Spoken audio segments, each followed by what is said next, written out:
Salut. Donc ça c'est le petit coin Loki. Exact. Dans le bureau où Chloé et Adrien travaillent sur les projets Loki. Et PE, ah bah oui, il y a même le graphiste. Et du coup, vous allez nous montrer comment ça marche. Est-ce que vous reconnaissez ça? C'est Kraken Attack qui s'appelait avant Crack Attack. Mon préféré, c'est cette évolution-là. Donc au départ, alors c'est un jeu donc d'Esteban Boza et d'Antoine Boza. Alors je ne sais pas lequel des deux a créé ce Kraken absolument trop mignon. Mais voilà, c'est ce qui a été envoyé par les auteurs lors du proto. Et à côté donc on a la version non colorée. Comment ça se passe quand des auteurs viennent vous présenter des jeux? En général, on reçoit des règles par mail ou des vidéos qui nous présentent un projet ou carrément une boîte qu'on étudie, qu'on teste, qu'on va faire tester par des enfants dans des écoles pour voir si tout le monde est emballé par le projet, par le jeu. Ensuite, si c'est le cas, on le signe. Donc on se met d'accord avec l'auteur, on trouve une direction commune et on commence un petit peu à travailler dessus, à développer, à peaufiner la mécanique si besoin, trouver un illustrateur. On cherche un illustrateur, on partage avec l'auteur tout au long du développement sur ce qui lui convient aussi, au niveau des illustrations, etc. Ouais. Donc c'est un travail de groupe, on réfléchit tous ensemble à faire le meilleur jeu possible. Donc c'est des beaux moments d'échange, de partage, faire des bons jeux. Beaucoup de tests. Oui, beaucoup de tests, ce qui marche pas, ce qu'ils aiment pas, et nous on essaie d'améliorer ça pour faire un bon jeu. Et ça met combien de temps à peu près? Alors ça dépend le type de jeu, c'est une grosse boîte, une petite boîte, généralement on compte 9 mois de gestation comme un petit bébé. Il faut compter l'acheminement. L'acheminement, exactement. Mais après ça dépend, pour un gros jeu comme Kraken Attack ça peut prendre un peu plus de temps, pour des petits jeux ça peut aller très vite quand il n'y a que des cartes à développer, tout ça. En général on dit 1 an, comme ça au moins on est sûr que ça rentre. Si on déborde ça va. Comme on avait prévu, on va parler un peu de Détective Charlie. Donc Détective Charlie, ce sera la 3e sortie de l'année pour Loki. Et donc c'est prévu pour septembre. Chez Loki, les gens ont l'habitude d'avoir 3 formats de boîtes. Il y a une grande boîte, une moyenne boîte et une toute petite boîte. Là on a sorti un format intermédiaire, une boîte carrée petite. Pourquoi? Parce que Détective Charlie c'est un jeu d'enquête narratif pour les enfants. Du coup le jeu peut se jouer plusieurs fois, il y a 6 enquêtes, 6 histoires qui sont racontées dans la boîte, mais une fois que les histoires sont connues, on prête la boîte à des copains qui n'ont pas un jeu. Du coup on voulait pas faire une grosse boîte avec un jeu qui coûte super cher, parce qu'on peut, la rejouabilité n'est pas infinie. Ben ouais. Du coup voilà, on a voulu faire une boîte intermédiaire où il y a quand même du matériel, il y a quand même des belles choses à voir comme Détective Charlie, un standy, un joli dé, beaucoup de cartes parce que comme c'est un jeu à texte. Et en plus de ça, oui, parce que pourquoi une boîte comme ça, c'est qu'on va jouer avec la boîte en fait. Oui, comme souvent avec Loki. Enfin avec les petits jeux souvent. On essaye d'intégrer la boîte dans le jeu. Donc là vous avez le commissariat de la police. Voilà, on va pouvoir mettre les suspects. Il y a un dino. Il y a un dino qui se cache. On était de l'autre côté. Pour montrer un petit peu plus l'intérieur. Ouais. À quoi ça ressemble. Avec plaisir. Alors voilà, on va pas spoiler parce que évidemment c'est des affaires, donc on va rien dévoiler qui pourrait être compromettant, puisque ah oui, ça fait un peu de bruit.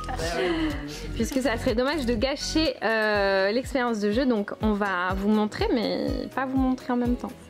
Dans la boîte, en fait, vous avez différents éléments. Il y a les 6 enquêtes que vous avez ici qui sont classées, qui sont dans une pochette. Donc, la 6e est dans les bras de Chloé. Donc comme ça, on n'est pas spoilé, on tire une enquête, on a juste en première carte, on a juste le début de l'enquête qui nous raconte ce qui s'est passé. On va avoir plus d'informations au dos de cette carte. On va avoir des enveloppes où il y a les coupables à l'intérieur, il y a des cartes coupables, mais celles-ci sont scellées. Et à la fin d'une histoire, on décoche de ça, on regarde à l'intérieur qui est le coupable, on a le fin mot de l'histoire, c'est-à-dire qu'on sait pourquoi le coupable a fait horribles choses. C'est bêtises. C'est des petites bêtises. C'est quel genre? C'est des petites bêtises? On peut s'en spoiler, donc c'est toujours des petites histoires qui paraissent très graves. Donc le premier scénario qui s'appelle Qui a peint la page en rose, et c'est très grave, Qui a peint la plage en rose. Bah oui, ça se fait pas de peindre une plage en rose, quoi. C'est peut-être un produit dangereux, peut-être fort. Ouais, c'est vrai. Mais évidemment, il y a toujours un petit twist, une petite fin de l'histoire, toujours mignonne, Ouais. bienveillante. Donc, en fait, c'est juste des petites bêtises. C'est des petites bêtises. Évidemment. Qu'est-ce qu'on a d'autre? On a le dé en bois, un dé en bois pour que le détective Charlie puisse se balader dans Mysterville. Mysterville. J'adore. On va avoir la petite montre à gousset qui nous indique le temps de jeu, c'est-à-dire que Charlie doit rentrer avant l'heure du thé. Ouais. Parce que Charlie est anglaise. C'est sacré. Il rentre absolument avant l'heure du thé. Et puis Charlie quand même. Et puis Charlie, donc on a Charlie en stand-in, on va balader Oui. dans le show. Et on a deux dernières choses, on va avoir un petit carnet de détective. Ouais. Où en fait à l'intérieur on va dire avec quel copain on a fait le jeu, on va dire le score qu'on a fait parce qu'on a un petit scoring. Et à la fin on va avoir une note qui nous dit si on a été des bons détectives ou des moyens détectives. Et du coup recommencer le jeu avec d'autres copains pour essayer de retrouver et de faire son meilleur score. Ok. Voilà. Et enfin une règle du jeu, mais ça on va garder secrète. Voilà, parce qu'il y a des choses qui parlent un petit peu des enquêtes à l'intérieur. Ouais. Quand on ouvre le scénario, on va avoir une situation initiale, ça on peut le montrer parce que c'est quand vous avez le Ouais, de petit toute paquet façon, comme ça sera pas lisible là. Voilà, ça sera pas lisible. Donc vous avez qu'est-ce qui s'est passé et le premier témoignage pour nous dire catastrophe, il s'est passé. J'ai constaté ça. J'ai constaté ça, c'est grave. Comment C'est on une fait cata dans Mysterville. Ouais. Ah là là. Et donc là, on a plein de suspects qui sont des petits animaux extrêmement mignons. Karim Koala. Avec toujours les infos, souvent leur métier et Louane quelques la loutre. caractéristiques. Voilà. Donc par exemple, on a Karim Koala devant nous là, qui est boulanger, qui fait une taille moyenne. Vous voyez, il y a des règles petites, moyennes, grandes. Et qui a une empreinte, bon bah là je vais pas vous la décrire, une empreinte de koala quoi. Karl le crabe, qui est de petite taille. C'est tout à fait logique avec les vrais animaux. On va essayer de faire correspondre quand même. C'est Travail de mal. Hein. recherche et d'investigation.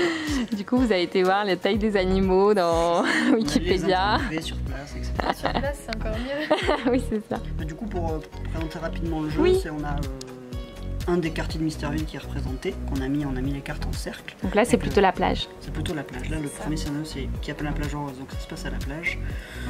On jette le dé pour savoir où va Charlie. Donc par exemple, si on fait un 1-2, Charlie commence sur la carte numéro 1, il peut se décaler de 2 vers la gauche ou de 2 vers la droite. On choisit, parce que c'est coopératif, donc on parle avec les copains et on choisit là où on veut aller. Donc imaginons on va ici. Là, on va avoir un petit habitant de l'île de Mysterville qui va nous raconter un témoignage. Et chaque témoignage va disculper un suspect. Donc ensuite, on va chercher dans la boîte Ouais. ce que le texte nous dit et quel suspect correspond. Qu'est-ce qu'on peut en déduire Alors là, quoi. imaginons c'est Armand Anaconda. Alors, on va prendre Armand Anaconda et on va le mettre à côté de la boîte. Quand même, on réfléchir un petit peu. Des fois, c'est pas on dit Ouais, on- personne et. Ouais, il y a des cartes qui se correspondent, Voilà, c'est etc. Donc au fur et à mesure, hop, tic, tic, tic, on va enlever des petites cartes comme ceci Pour qu'il n'en reste qu'un. pour qu'il n'en reste qu'un. Enfin, je crois que vous avez fait On au en a pif, fait au donc hasard. ça va. Il y a peu de chance. Oh non, ça serait Madeleine. C'est Madeleine. Donc là, on est quasiment persuadé parce qu'on est des bons enquêteurs et qu'on a fait l'enquête. Donc Ouais. on est persuadé que c'est Madeleine Nulle. On prend notre petite enveloppe, tchic, on a des cachettes, on regarde à l'intérieur et ça nous dit oh mon dieu, c'est le coupable et. Donc là, normalement, il y a quelqu'un qui me prend par derrière et je dis, oh mon dieu. Non, je n'ai pas le droit de le dire. Donc du coup, non, voilà, c'est. La réponse est là. La réponse est là, on a le fin mot de l'histoire et c'est cool. Alors on met dans notre petit carnet de détective Et on peut enchaîner avec une nouvelle enquête. donc il y a 6 enquêtes dans la boîte, elles sont Oui. évolutives, c'est-à-dire que les premières sont assez simples. Et plus on avance dans l'histoire, donc ça se suit pas, hein, c'est des enquêtes différentes à chaque fois, avec des histoires différentes à chaque fois. Oui. Toujours dans le même univers par contre. Mais c'est progressif, c'est-à-dire que les dernières enquêtes sont plus difficiles. C'est illustré par Piper Thibaudot et c'est une idée de Théo Rivière. Et d'ailleurs, Théo, il nous a enregistré une petite vidéo. Donc, on va écouter Théo. Hey, bonjour à tous, je suis Théo Rivière et aujourd'hui je vous parle de Charlie le détective. Charlie Détective, c'est un jeu édité par Loki, que j'ai créé, qui est illustré par Piper Thibodeau. En pratique, c'est un jeu d'enquête scénarisé pour les petits, qui était mon pitch de départ quand j'ai eu la volonté de créer le jeu, en se disant, bah tiens, j'avais beaucoup aimé Détective d'ailleurs, qui est aussi chez Yellow, de Ignacy Trevechtek. Et comme j'avais adoré le jeu et que je trouvais qu'il n'y avait pas grand chose au niveau de jeu d'enquête scénarisé pour les petits, j'ai décidé de bosser sur Détective Charlie. Faut savoir que je suis accompagné sur ce jeu par les Feylar, deux femmes qui ont écrit une grande partie des scénarios. L'idée pour moi, c'est que autant je suis assez à l'aise pour créer des mécaniques de jeu et essayer de créer des jeux, du moins c'est mon boulot donc j'essaie de le faire le mieux possible, autant pour raconter des histoires, j'avais vraiment envie d'être accompagné par des gens qui savaient mieux faire que moi, notamment sur des histoires pour les enfants. Et donc à un moment, Mathilde m'a gentiment proposé de travailler avec les Feylar, qui ont fait un boulot vraiment très sympathique pour que les scénarios et la qualité des textes soient un peu au-dessus de ce que moi j'aurais pu écrire et proposer. Et je pense que c'est vraiment au rendez-vous. Qu'est-ce que je peux vous dire d'autre sur Charlie Détective? Je suis ravi que ça soit Piper Thibodeau qui l'ait illustré. C'est une illustratrice que je suis depuis vraiment très longtemps.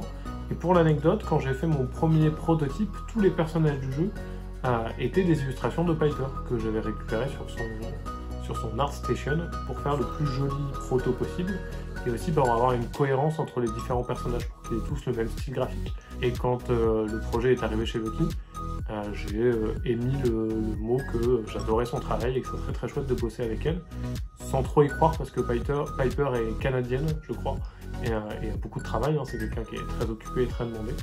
Et pourtant, mes différentes éditrices, chefs de projet sur Détective Charlie ont réussi à la contacter, à discuter avec elle et à l'embarquer sur le projet assez facilement au final. Donc je suis vraiment ravi que ce soit elle qui soit occupée des illustrations.